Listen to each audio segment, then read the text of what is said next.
sulit akan antum awali. Ya Allah, apa engkau nggak sayang dengan saya? Saya perlu usaha apa lagi? Kenapa belum diberikan juga? Dan sebagainya. Itu kadang-kadang membuat seseorang kalau sudah kehilangan arah seperti itu sampai meninggalkan agamanya, itu yang paling fatal. Paham ya?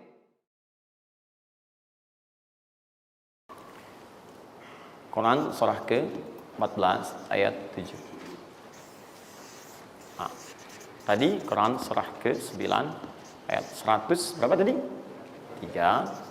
Quran surah 9 ayat berapa tadi? 60. Yang bonusnya jangan lupa masih di dalam kotak. Quran surah kedua ayat 261 sampai pinter. Ya, alhamdulillah. Kotak wajib dihafal.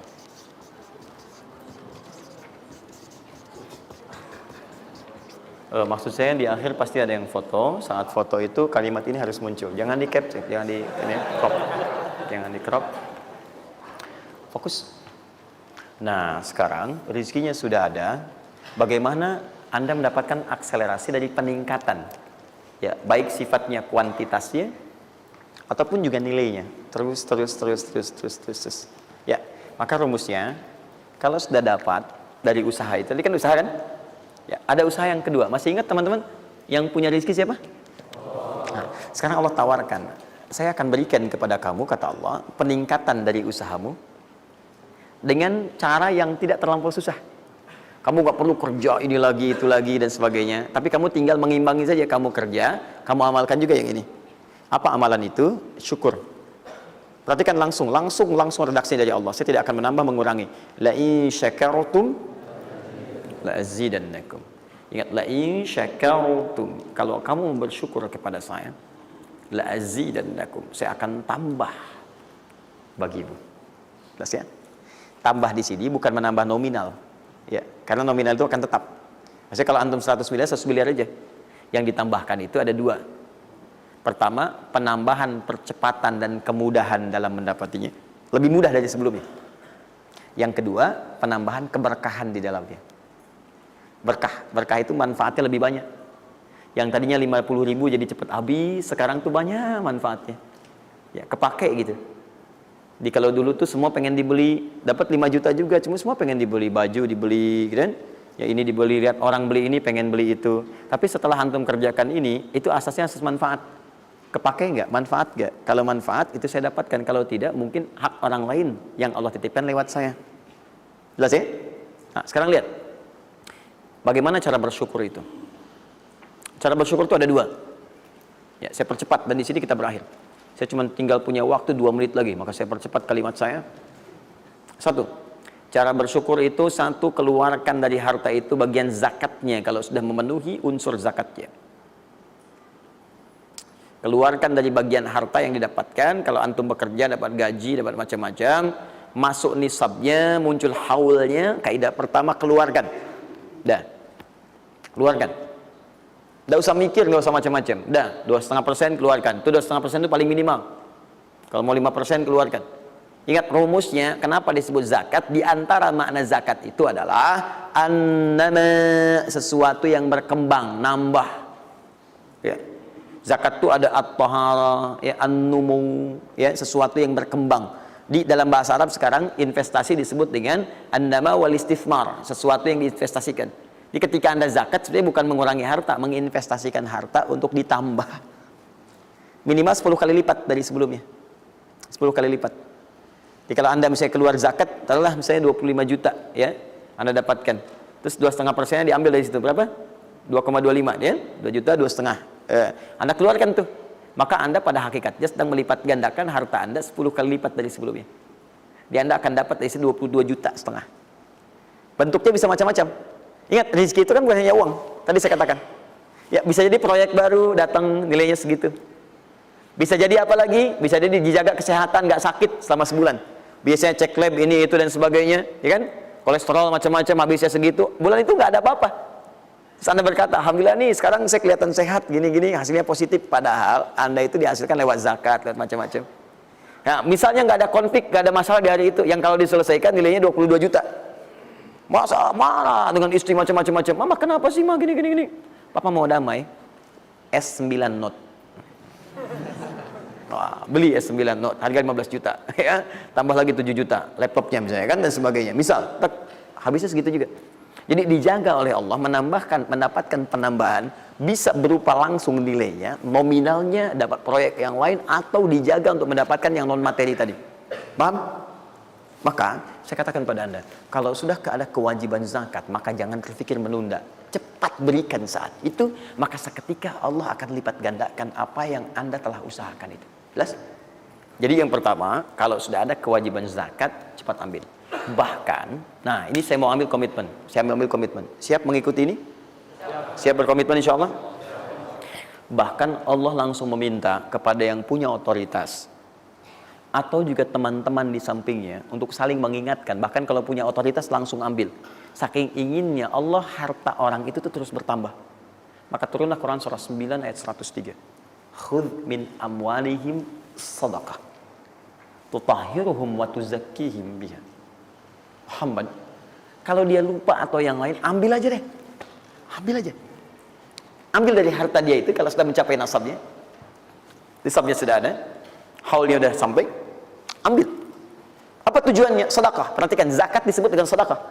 Sedangkan sedekah tidak disebutkan dalam rumus bahasa kecuali kullu ma'rufin sedekah. Semua yang baik-baik disebut dengan sedekah. Kata Allah, saya ambil itu bukan ingin mengurangi kamu, tapi ingin membuat kebaikan untukmu. Apa kebaikannya ya Allah? Wa tuzakkihim. Tuzakki dari kata zakat yang punya arti dua tadi, menyucikan jiwa, plus yang kedua menambah apa yang telah kamu dapatkan itu. Jadi kamu tuh jangan nanti kotor hati kamu karena terlampau banyak ini, fokusnya ke situ banyak tapi kamu nggak pakai. Maka saya biarkan kamu dengan mengeluarkan zakat itu supaya bersih hatimu, punya nilai berbagi dan tidak terlalu bergantung kepada harta dunia yang kamu akan tinggalkan kelak. Dan yang paling dahsyat, kalau kamu kerjakan, saya tambah kemudian kualitasnya, saya tambah keberkahannya, bahkan saya permudah untuk mendapatkannya. Lihat sampai sini. Bonus yang ini, nah, peningkatannya lebih dari yang pertama, 700 kali lipat. Ini minimal 700 kali lipat. Apa itu secara singkat? Infak.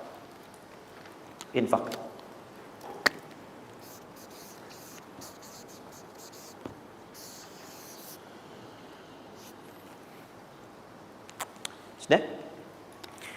Mathalul ladzina yunfiquna amwalahum fi sabilillahi kamathali habba ambatat sab'a sanabil fi kulli sunbulatin mi'atu habba wallahu yudha'ifu liman yasha' wallahu wasi'un 'alim. Sampai ke ayat 263 sampai ke qaulun ma'ruf ya dan seterusnya. Lihat sini. Allah tawarkan satu amalan yang dengan ini bisa melipat gandakan sampai 700 kali. Ya, ada yang sifatnya pahala, ada yang lain-lain dan sebagainya. Ya, sederhana. Kalau Anda mau infak, mathalul ladzina yunfiquna amwalahum fi sabilillah. Baik, kalau Anda mau infak, yang infak itu bukan infak biasa, tapi infak digunakan untuk fi sabilillah. Fi sabilillah. Ini bukan zakatnya. Kalau zakat jelas sifatnya kewajiban. Zakat itu nggak bisa nawar, harus keluar. Tapi infak tidak. Infak itu dibagi dua, ada yang wajib, ada yang sunnah. Infak di sini bicara yang sunnah. Ya, infak wajib itu infak dari suami kepada istri dan keluarga. Infak, ya itu infak, singkatannya nafkah. Nafkah itu infak. Dari mana dalilnya Ustaz? Quran surah keempat ayat 34. Ar-rijalu qawwamuna 'alan nisa bima faddalallahu ba'dahum 'ala ba'din wa bima anfaqu min amwalihim. Ya, suami punya kelebihan dibanding perempuan, diberikan kekuatan oleh Allah untuk berusaha mencari nafkah. Nafkah itu bahasa Qurannya infak. Di antum itu memberi infak pada keluarga wajib. Wajib. Ya, enggak apa-apa ibu berdoa minta yang banyak, Bu. Minta. Suami dimudahkan, itu janji Allah kok. Jangan minta sedikit, Bu, minta yang banyak. Minta yang banyak. Karena antum, teman-teman, mencari 1 juta. Tapi ibu menjadikan 1 juta itu cukup untuk sebulan. Itu nggak mudah. Ya, maka berpartner di situ. Ya, saat suami keluar atau ibu yang berbisnis sekarang dan sebagainya, bermohon kepada Allah minta kebaikan. Ya, tapi spesial untuk kepala keluarga, ketika dia mencari nafkah, itu Allah berikan nafkah untuk satu keluarganya. Ya, kalau ibu yang punya hobi bisnis dan bukan pencari nafkah, itu yang diberikan cuma rezeki ibu aja di situ. Ya, sepanjang dia bukan pencari nafkah. Tapi kalau pencari nafkah, itu semua rezeki keluarga diberikan di situ. Nah, saya tuliskan dulu supaya fokus ya.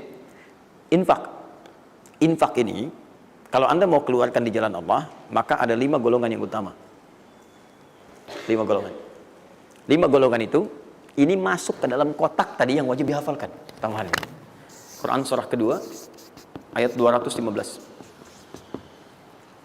Cepat, waktu saya tinggal 5 menit.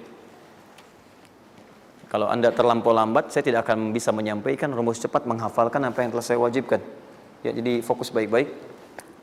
5 golongan ini Anda nanti lihat Quran surah kedua ayat 215. Yas'alunaka madza yunfiqun qul ma anfaqtum min khair. Kalau punya mau infak, ya, rumus pertama Anda mesti keluarkan yang terbaik. Ya, yang terbaik, ingat, yang terbaik. Kalau uang sifatnya cari, jangan yang sudah kucel, nggak enak dilihat dan sebagainya. Cari yang paling bagus, yang ini itu yang diberikan. Ya, kalau makanan seimbang.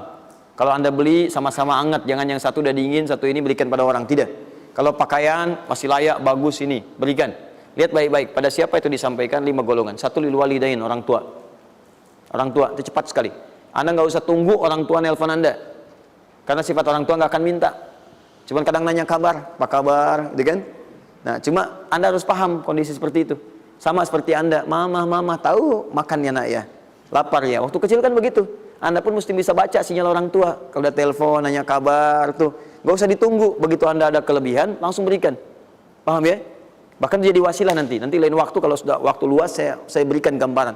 Bahkan saat susah pun, saat macam-macam pun, itu ada rumus nanti berikan infak pada orang tua. Maka ketika orang tua mengatakan, ya Allah berkahi anak saya, mudah ya, itu langsung mengguncang arsy. Nanti saya tunjukkan hadis-hadis sahih dalam kajian spesifik nanti ketika kita masuk ke dalam babnya. Di riwayat Al-Bukhari dalam kitabnya Al-Adabul Mufrad. Bagaimana perannya orang tua begitu penting bagi keberkahan dan pencarian usaha kita. Ya. Kemudian wal aqrabin, kerabat terdekat.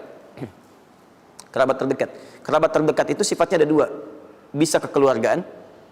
Ya, keluargaan, anak paman, bibi, ya ponakan macam-macam dan sebagainya. Ya, kemudian bisa juga tetangga kita nih yang samping-samping. Akrobin, yang paling dekat dengan kita. Mereka itu sangat menentukan. Kalau antum nggak perhatikan, berbahaya juga bagi kehidupan antum. Antum sukses di kantor, tapi nggak perhatian sama tetangga. Begitu ada maling macam-macam, malah didorong tuh sama tetangga. Biarin aja, habisin. Bukan, memang nggak pernah perhatian sama kita, biarin aja gitu kan. Nah itu kan yang repot ya. Wal yatama, anak yatim 3. Yatim itu cepat sekali. Tapi jangan berlebihan. Ya nanti terakhir saya tutup lah. Yatim wal masakin, orang miskin. Wabnis sabil, orang yang kesulitan di jalan. Ya, orang yang kesulitan di jalan.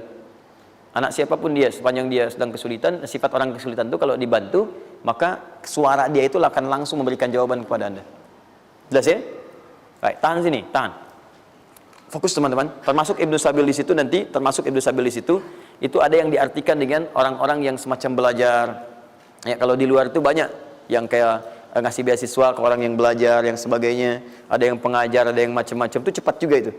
Nah, mempraktekkan kelima itu pakai rumus yang ini yang tadi, yang 261, 263. Lihat ya, lakukan karena Allah, bukan karena yang lain. Paham ya? Dan melakukan karena Allah itu diarahkan untuk mendekatkan diri kepada Allah. Lihat cara infaknya. Misal, antum ingin ngasih misalnya kan? Nih. Saya mau ngasih pakaian yang Allah sukai. Kasih baju koko, kasih sarung, ya kan? Misal kalau dia mau sekolah, kasih perlengkapan sekolah, berikan mushaf, berikan mukena, berikan macam-macam, ya untuk misalnya biaya sekolahnya. Kalau bisa bergantung pada antum, sekolahkan ke tempat yang Allah sukai dan sebagainya. Itu cepat sekali investasinya. Dan pahalanya nggak akan berkurang, ngalir terus. Jadi kalau dia baca Quran, antum dapat pahala dan seterusnya. Dan itu sampaikan dengan cara yang bijak. Kalau sudah ngasih, saran saya lupakan. Jangan diungkit-ungkit, lupakan. Makanya bahasa Qur'annya qaulun ma'rufun wa maghfiratun khairum min shadaqatin yatba'uha adza. Kata-kata yang baik, ya, dan maghfirah, permohonan ampun, maaf. Ya, kalau nggak bisa ngasih minta maaf, langsung kemudian lupakan. Jangan diungkit-ungkit, jangan macam-macam supaya tidak hilang pahalanya. Begitu sudah itu dilakukan, itu lebih bagus. Bahkan saat antum nggak punya pun berkata baik lebih bagus daripada ngasih tapi seringkali diungkit-ungkit atau dengan kalimat yang tidak menyenangkan. Dikasih, gitu kan? Aduh mas terima kasih ya sudah dibantu gini-gini. Gak apa-apa, itu kan rezeki cuma titipan dari Allah. Hak ibu juga, hak kita bersama. Ibu kan miskin misalnya. Itu paling gak enak ya. Dah cukup, saya tutup. Ini yang saya mohon maaf ya, mungkin teman-teman yang lain punya kebiasaan. Saya tuh kalau ada ulama atau yang lain baik, saya contohkan dari sana. Tapi kalau nggak ada atau ada pengalaman kita yang baik yang kira-kira tidak menghadirkan perasaan yang berlebihan, saya bagi, mungkin antum bisa ikuti. Nah, saya coba membiasakan yang orang-orang dulu biasakan, guru-guru saya biasakan, dan itu pengaruhnya sangat dahsyat. Kalau antum mau lebih cepat lagi, biasakan begini. menerima pendapatan dari manapun, walaupun bukan gaji atau apapun, cobalah antum keluarkan dari situ, niatkan sebagai sedekah. Saya ulang ya, menerima berapa peser pun dari manapun pendapatan, coba antum keluarkan sebagai sedekah. Misal 2,5%, 5%, keluarkan aja bagi siapa. Demi Allah saya katakan, begitu antum kerjakan itu karena Allah, maka Allah akan merawat anda dan menjadikan dunia kecil bagi anda. Apapun yang anda butuhkan ada dan kecil sekali. Dan anda sudah nggak melihat, nggak ada nilainya tuh dunia itu. Ya, jadikan kebiasaan itu. Kalau ada pakaian sudah anda pakai, datang lagi yang baru, ini yang lama kasih aja, yang layak dipakai dan sebagainya. Seperti itu, biasakan. Begitu anda biasakan, nanti Allah jadikan kecil dunia bagi pandangan anda. Nggak ada nilainya. Dah. Paham ya? Itu kalau antum mau ikuti silahkan, atau kalau mau bertahan di yang pokok silahkan. Saya sudah katakan, saya tidak akan menambah waktu lagi karena sudah jam 10. Pas 12 menit dari apa yang saya minta. Dan saya tutup dengan kalimat, kalau ingin dimudahkan menghafal ayat-ayat yang disampaikan, maka caranya cuma dua. Satu, yakinkan antum bisa menghafalkannya. Yakin, jangan ragu. Bisa. Yang kedua, anggap mudah. Pokoknya kalau sedang ada merasa susah, mudah. Bisa insya Allah. Ya, siap?